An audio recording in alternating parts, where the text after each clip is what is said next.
දැනට පවතින පාස්පෝර්ට් එක පුද්ගලාරෝපණය කිරීමේ අවශ්‍යතාව පැන නැගුණේ වසර කිහිපයක සිටයි. එහිලා ටෙන්ඩර් කැඳවා තිබුණේම යම් විදෙස් සමාගමක් ඉලක්ක කරගෙනයි. ඒ බව සනාථ වන්නේ ටෙන්ඩරයට ලන්සු තැබූ සමාගම් 8න් 7ක්ම ප්‍රතික්ෂේප වීම මගිනුයි. ටෙන්ඩර් ලේඛනයේ තිබුණේ නැති අත්නෝමතික ලකුණු ලබා දීමේ ක්‍රමයක්ද මෙහිදී භාවිත කළ බවටයි චෝදනා එල්ලවන්නේ. හුදෙක්ම එමගින් ප්‍රසම්පාදන ක්‍රියාවලියේ පාරදර්ශභාවය විනාශ කර අතිශය අත්නෝමතික ක්‍රමයක් හඳුන්වා දී තිබෙනවා.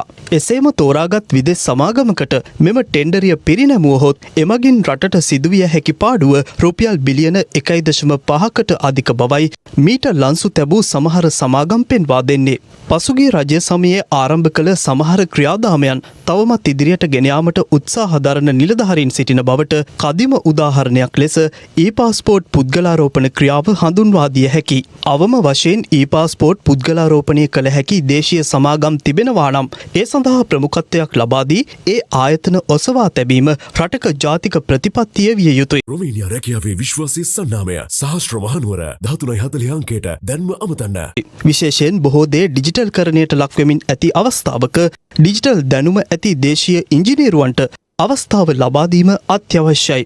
එනයින් බලන කල ඊ-පාස්පෝර්ට් පුද්ගලාරෝපණ ප්‍රසම්පාදන ක්‍රියාවලිය යලි විමසුමට ලක් කිරීම අනිවාර්යෙන්ම කළ යුතු බවයි මීට ලන්සු තැබූ සමහර සමාගම් පෙන්වා දෙන්නේ. රටේ ලෝකෙ සිදුවන උණුසුම් පුවත් දැනගන්න සියත නිවුස් YouTube channel එක අදම subscribe කරන්න.